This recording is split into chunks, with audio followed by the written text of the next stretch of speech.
नमस्कार दोस्तों, स्वागत है आप सभी का आपके अपने YouTube चैनल सरकारी भारत में। दोस्तों, इस वीडियो के अंदर हम डिस्कस करने वाले हैं जनरल साइंस के बारे में। जनरल साइंस के क्वेश्चंस करेंगे और ये अपना जनरल साइंस का 23 पार्ट है, यानी कि अभी तक हम 22 पार्ट कर चुके हैं इसके, और लगभग यहाँ पर 2000 प्लस क्वेश्चंस को हमने कंप्लीट कर भी लिया है। लगभग 2000 प्लस क्वेश्चंस को कंप्लीट कर लिया है 22 पार्ट्स के अंदर। अब ये नेक्स्ट 23 पार्ट है। इस वीडियो के अंदर आपको बता दूं 50 प्लस क्वेश्चंस के बारे में डिस्कशन करेंगे, जो फिजिक्स के, केमिस्ट्री और बायोलॉजी से रिलेटेड होंगे, यानी कि पूरा का पूरा जनरल साइंस आपका होगा। ओके, तो ये सारे के सारे क्वेश्चंस यहाँ पर डिस्कशन किए जाएंगे। आप सभी को बता दूं, अगर आप इस चैनल पर नए हैं तो चैनल को सब्सक्राइब कीजिएगा, वीडियो को अच्छा लगे तो वीडियो को लाइक कर दीजिएगा, और कमेंट बॉक्स में ज़रूर लिख के बताइएगा आपकी जो भी राय है, आपका क्वेश्चन है, कुछ भी हो, और वीडियो कैसा है, क्या कमी है, क्या और सुधार होना चाहिए, सभी की सभी बातों को कमेंट बॉक्स में ज़रूर लिखा करिए, और वीडियो को शेयर ज़रूर कर दीजिएगा अपने दोस्तों के साथ।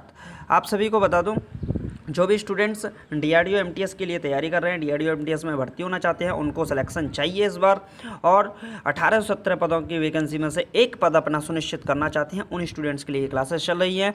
और यहाँ पर जो यूट्यूब है, यूट्यूब में मेरी हिस्ट्री की, पॉलिटी की, ज्योग्राफी की, इकोनॉमिक्स की क्लास हो रही है, इन सभी की थ्योरी क्लास, क्वेश्चन क्लास हो रही हैं, और जनरल साइंस की क्लास हो रही है, एक मॉक टेस्ट कराया जा रहा है, और आपका ट्रिक की क्लास हो रही है। तो सारी की सारी क्लासेस आपको यहाँ पर देखने को मिल रही हैं यूट्यूब में। इसके अलावा मैथ्स और रीजनिंग के लिए अन अकेडमी लर्निंग ऐप पर मैथ्स और रीजनिंग के लिए क्लासेस स्टार्ट हो रही हैं, जल्दी स्टार्ट होने वाली हैं, तो उसके लिए आप मुझे फॉलो कर लीजिए, वीडियो के डिस्क्रिप्शन में लिंक दे रखा है। चलिए समय न गवाते हुए वीडियो को स्टार्ट करते हैं। अपना फर्स्ट क्वेश्चन आपकी स्क्रीन पर दिखाई दे रहा है। पहला प्रश्न है, आनुवंशिकी जेनेटिक्स के जनक मेंडल ने अपने प्रयोगों के लिए किस अन्न को चुना था? तो इसका सही उत्तर है मटर को। आनुवंशिकी के जनक जॉन ग्रेगर मेंडल ने अपने प्रयोग करने के लिए मटर को चुना था। नेक्स्ट क्वेश्चन है, रासायनिक दृष्टि से वाटर ग्लास क्या है? वाटर ग्लास क्या होता है? ये होता है सोडियम सिलिकेट। वाटर ग्लास को रासायनिक फॉर्म में बोला जाता है, केमिकल जो नेम है वाटर ग्लास का वो है आपका सोडियम सिलिकेट। नेक्स्ट क्वेश्चन है, दर्द दूर करने वाली दवाएं क्या कहलाती हैं? तो ये कहलाती है एनाल्जेसिक होती हैं, जो कि दर्द दूर करने वाली दवाएं होती हैं। कौन सा तारा सूर्य के सबसे निकट है? देखिए, सूर्य के सबसे निकट कौन सा तारा है? तो सूर्य के सबसे निकट तारा है अल्फा सेंचुरी। कौन सा है? अल्फा सेंचुरी सूर्य के सबसे निकट तारा है। नेक्स्ट क्वेश्चन है, प्रोटीन किससे बनते हैं? तो प्रोटीन बनते हैं अमीनो अम्ल से। अमीनो अम्ल से बनते हैं, और जो अमीनो अम्ल है ये कहाँ पर निर्माण होता है इसका? ये होता है अग्नाशय में। कहाँ पर होता है? अग्नाशय में। ओके, तो आपसे ये भी पूछ सकता है। नेक्स्ट क्वेश्चन है, सेलों के लिए एम्पियर आवर मात्रक में क्या नापते हैं? जो सेलों के लिए एम्पियर आवर होता है, इसमें मात्रक के लिए क्या मापते हैं? कैपेसिटी, यानी कि क्षमता को मापा जाता है। नेक्स्ट क्वेश्चन है, जब किसी ब्रश को पानी में डालकर बाहर निकालते हैं तो पानी के किस गुण के कारण उसके बाल आपस में चिपक जाते हैं? तो ये जो गुण होता है ये होता है पृष्ठ तनाव, यानी कि सरफेस टेंशन के कारण। किसके कारण? सरफेस टेंशन के कारण, पृष्ठ तनाव के कारण ऐसा होता है। नेक्स्ट क्वेश्चन है, फेरस सल्फेट हेप्टाहाइड्रेट के साधारणतः क्या बोलते हैं? जो फेरस सल्फेट हेप्टाहाइड्रेट होता है, इसको साधारणतः क्या बोला जाता है? तो इसको बोलते हैं हराकसिस बोलते हैं। क्या बोलते हैं? हराकसिस। ओके, चलिए नेक्स्ट क्वेश्चन है, धारा घनत्व कैसी राशि है? अदिश है या सदिश? देखिए, आज के बाद आपको सदिश और अदिश में, वेक्टर और स्केलर क्वांटिटी में आपको कभी भी कोई फर्क नहीं आपको आंसर देने में कोई दिक्कत नहीं होगी। जिन शब्दों में वह आ जाए वो तो होंगे सदिश, बाकी सब होंगे अदिश। ये 99% केस में ये ट्रिक काम कर जाती है। तो घनत्व में आपने देखा वह आया, तो ये कैसा है? सदिश। जैसे आप बल को देखोगे तो बल कैसा है? सदिश है। आपने देखा वेग कैसा है? सदिश है। आपने देखा आवेग कैसा है? तो कैसा है? सदिश है। आपने देखा संवेग कैसा है? तो ये भी कैसा है? सदिश है। ओके, वैसे इसकी प्रॉपर्टी कुछ अलग होती है।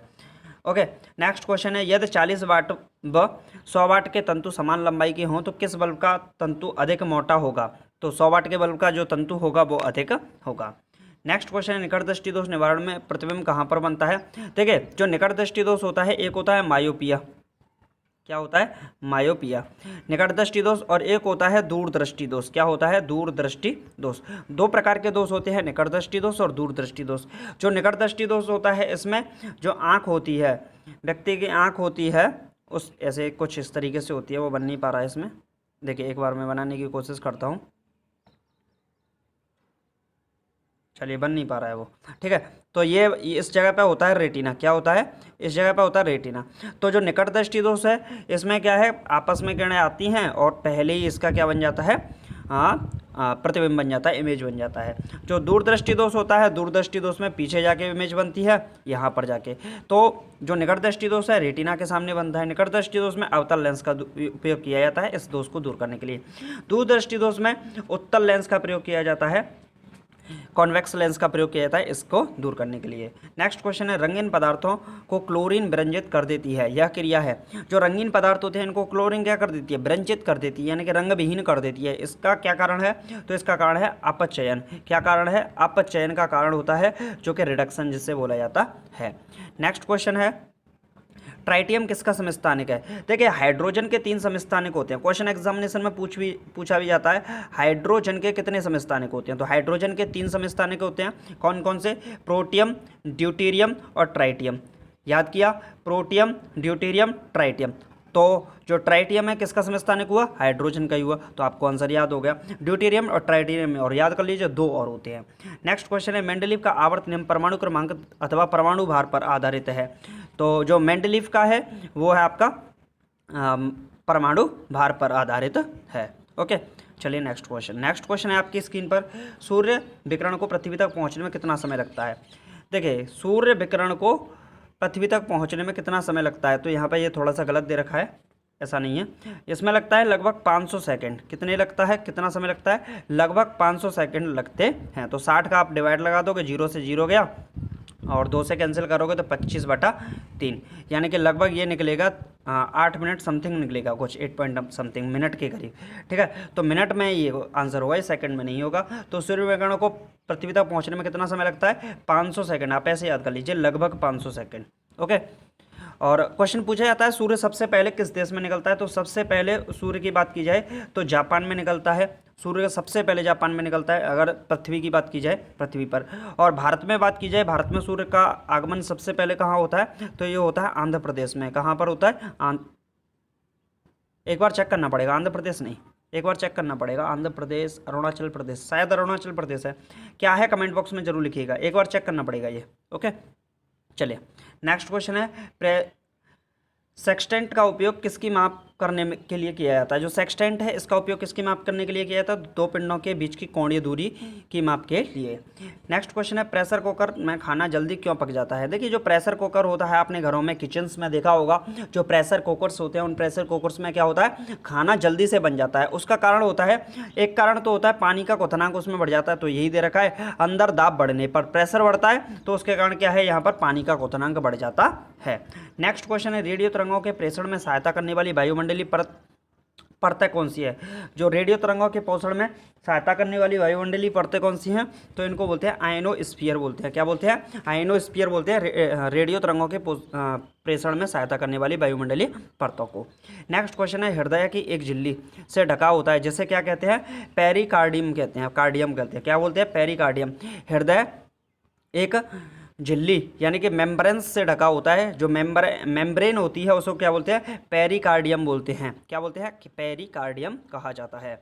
नेक्स्ट क्वेश्चन है, कैलामिन किस तत्व का प्रमेय एस्क होता है? ये देखिए काफ़ी ज़्यादा इंपॉर्टेंट क्वेश्चन है, एग्जामिनेशन में पूछा गया है 1-2 बार। पिछली बार ग्रुप डी के एग्जाम में एक पेपर में पूछा गया था कि आपका जो कैलामिन है किसका अयस्क है? तो कैलामिन होता है जिंक का होता है, और जिंक का जो रासायनिक सूत्र होता है वो होता है Zn, और इसका परमाणु क्रमांक होता है 30। लोहे पर जंग से बचाने के लिए जिंक का ही इस पर लेप किया जाता है, जिसे क्या बोलते हैं? जस्तीकरण बोलते हैं। ये भी आपसे एग्जामिनेशन में पूछा जा सकता है। चलिए तो नेक्स्ट क्वेश्चन की ओर चलते हैं। नेक्स्ट क्वेश्चन है, लोहे पर जंग लगने से लोहे को अपचयन होता है या ऑक्सीकरण? तो ये जो लोहे का होता है वो होता है ऑक्सीडेशन होता है, यानी कि ऑक्सीकरण होता है। नेक्स्ट क्वेश्चन है, आरएच फैक्टर के खोजकर्ता कौन है? देखिए आरएच फैक्टर के जो खोजकर्ता हैं वो हैं कार्ल लैंडस्टीनर और कौन है? वीनर।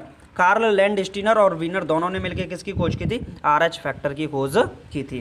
नेक्स्ट क्वेश्चन है, अंडे का बाह्य खोल एग सेल्स प्रमुखता किसका बना होता है? तो ये बना होता है कैल्शियम कार्बोनेट CaCO3, यानी कि कैल्शियम कार्बोनेट का बना होता है अंडे का बाह्य खोल। नेक्स्ट क्वेश्चन है, तंबाकू में उपस्थित हानिकारक एल्केलाइड जो तंबाकू में उपस्थित, देखिए तंबाकू में उपस्थित जो हानिकारक निकोटीन होता है उसको क्या बोला जाता है, उसको बोला जाता है एल्केलाइड। क्वेश्चन इस तरीके से होना चाहिए, क्योंकि निकोटीन सबको पता होता है, एल्केलाइड किसी को नहीं पता होता है, तो एग्जामिनेशन में पूछा जा सकता है घुमा कर भी।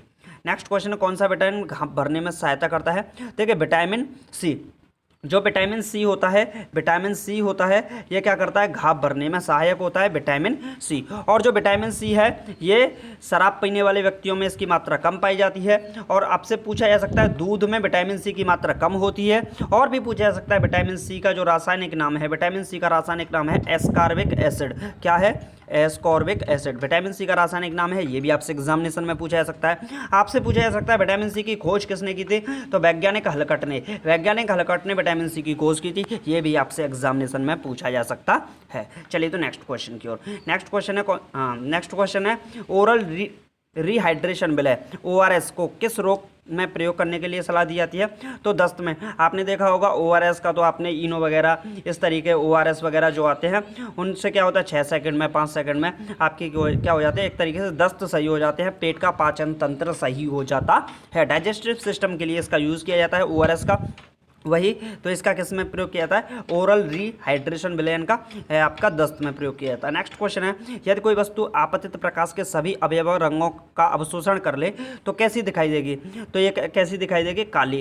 काली की अवशोषण क्षमता जो काली होती है, वैज्ञानिक किरचॉफ ने, जब वैज्ञानिक किरचॉफ थे उन्होंने भी बताया था अच्छे उत्सर्जक अच्छे अवशोषक होते हैं, यानी कि जो जितना उत्सर्जक होगा तो वो उतना ही ज़्यादा अवशोषक होगा। ओके, तो आपसे एग्जामिनेशन में ये भी पूछ सकता है। और जो आपतित प्रकाश की किरण होती है वो सबसे ज्यादा अवशोषण कौन सा रंग करता है, काला रंग करता है, यानी काली किरण जो काला करता है।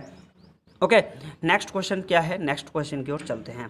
नेक्स्ट क्वेश्चन है अपना, रासायनिक तत्वों को संकेत के रूप में व्यक्त करने वाला पहला प्रयास किसने किया था, जो वैज्ञानिक बर्जीलियस थे, इन्होंने रासायनिक तत्वों को संकेत के रूप में व्यक्त करने का पहला प्रयास किया था।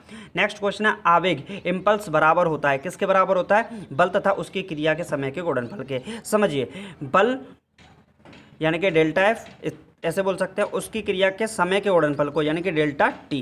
तो delta F into delta T, आप बोल सकते हैं एफ इंटू टी किसके बराबर होगा, तो ये आपका होगा किसके, इम्पल्स यानी कि आवेग के बराबर होगा। ओके, चलिए तो नेक्स्ट क्वेश्चन की ओर। नेक्स्ट क्वेश्चन है, हेनरी किस भौतिक राशि का मात्रक है। ये समझिए, देखिए एक होती है फिजिकल क्वांटिटी, क्या होती है, फिजिकल क्वांटिटी होती है, और एक होती है केमिकल क्वांटिटी।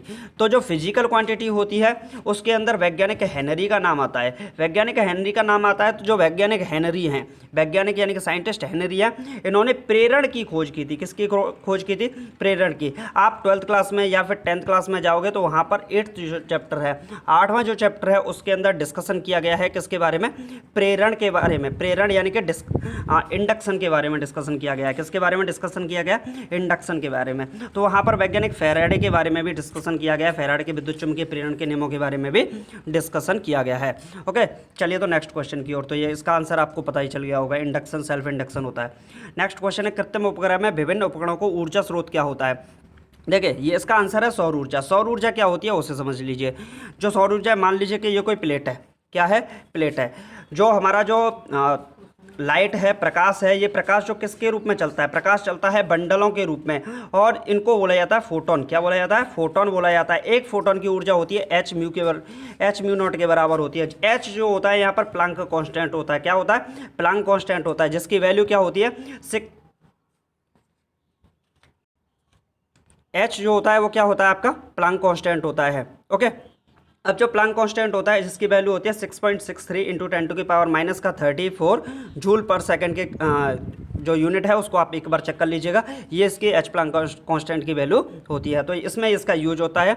और वैज्ञानिक जो आइंस्टीन थे, इन्होंने सर्वप्रथम इसके बारे में बताया था सौर ऊर्जा के बारे में। ओके, चलिए तो नेक्स्ट क्वेश्चन है। नेक्स्ट क्वेश्चन क्या है, वह कौन सी गैस है जो स्वयं जलती है लेकिन जलाने में सहायक नहीं होती है तथा जो सड़े अंडों जैसी गंध देती है। तो ये होती है H2S। कौन सी गैस होती है, H2S होती है, जिसे हाइड्रोजन सल्फाइड कहा जाता है। यानी कि हाइड्रोजन के 2 एटम और सल्फर के 1 एटम मिलके क्या बनाते हैं, आपका हाइड्रोजन सल्फाइड बनाते हैं, जैसे हाइड्रोजन सल्फाइड बनाते हैं, जैसे H2O जल मिलके बनाता है। ओके,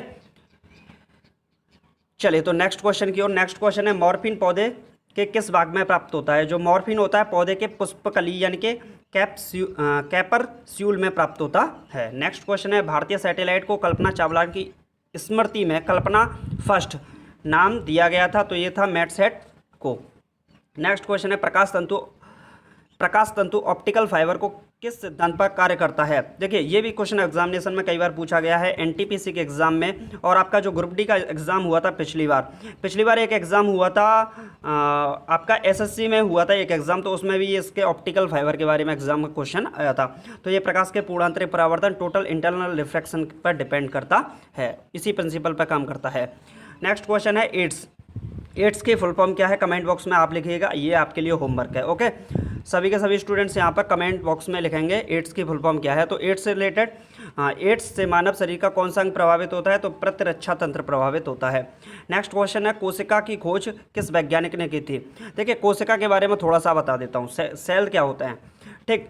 कोशिका की खोज की थी, ये तो की थी रॉबर्ट हुक ने। इससे रिलेटेड कुछ बातें बताता हूँ। देखिए जो ब्लड होता है, ब्लड के अंदर 3 पार्ट होते हैं। ब्लड के अंदर कौन कौन से पार्ट होते हैं? 3 पार्ट होते हैं। एक होता है आरबीसी, एक होता है डब्ल्यूबीसी, और एक होता है आपका प्लेटलेट्स। इनको बोला जाता है, आरबीसी को लाल रुधिर कणिकाएं, डब्ल्यूबीसी को बोला जाता है श्वेत रक्त कणिकाएं बोला जाता है, और जो प्लेटलेट्स होती हैं इनको बोला जाता है बिम्बाणु। क्या बोला जाता है? बिम्बाणु। अब ब्लड की बात समझिए, ये ब्लड बनता कहाँ पर है? पहला क्वेश्चन यही बनता है। अब जो मानव शरीर में कितनी हड्डियां होती हैं? 206 होती हैं, लेकिन जब बच्चा होता है उसकी उम्र मान लीजिए कि 1-2 महीने की होती है, जब वो नवजात शिशु कहा जा सकता है, तो नवजात शिशु में 300 प्लस हड्डियां होती हैं, यानी कि 300 से ज़्यादा हड्डियां होती हैं। और जो वयस्कता की ओर जैसे बढ़ता जाता है तो उसमें हड्डियों की संख्या मात्र 206 के करीब रह जाती है, जिसमें से 150 से 160 हड्डी ऐसी होती है जिनमें खून का निर्माण होता है। खून का निर्माण कैसे होता है? जो बड़ी बड़ी हड्डियाँ होती हैं, कौन कौन सी बड़ी बड़ी हड्डियाँ होती हैं, उनके जो बीच वाला पार्ट होता है, बड़ी बड़ी हड्डियों की वजह से पैर की हड्डी है, हाथ की हड्डी, जैसे पैर की हड्डी होती है फीमर हड्डी होती है, पैर की सबसे बड़ी हड्डी होती है जांघ की। जैसे कान की हड्डी होती है आपकी, कान की हड्डी होती है स्टेपिज हड्डी होती है, ये शरीर की सबसे छोटी हड्डी होती है। इसी तरीके से आपकी एक हड्डी होती है ओरोस्थी, ये हड्डी होती है छाती पर होती है, यानी कि चेस्ट पर होती है। तो जो बड़ी बड़ी हड्डियाँ होती हैं, 150 से 160 हड्डी जो बड़ी बड़ी होती हैं, इन हड्डियों के बीच वाला जो पार्ट होता है, इस पार्ट को बोला जाता है, हड्डी को बोलते हैं इंग्लिश में बोन, तो बीच वाला पार्ट है तो बोन को बोलते हैं, इसको बोलते हैं बोन मैरो। यानी कि बोन मैरो का मतलब होता है, हिंदी में बोलते हैं अस्थि मज्जा।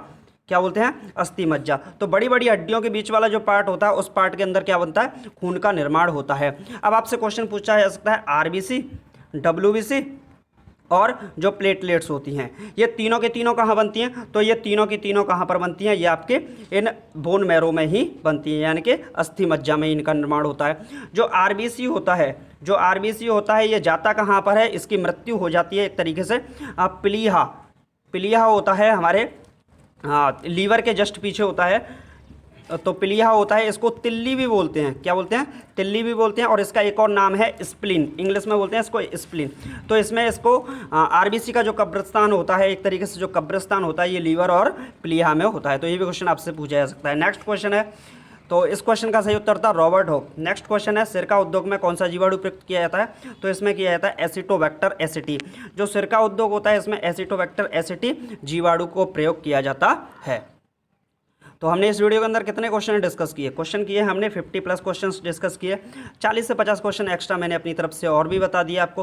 तो आपके 100 प्लस क्वेश्चन इस छोटी सी वीडियो के माध्यम से आपके कंप्लीट हो गए। मात्र 19 मिनट 19 से 20 मिनट की वीडियो है, आपके 100 प्लस क्वेश्चन आपके कंप्लीट हो गए।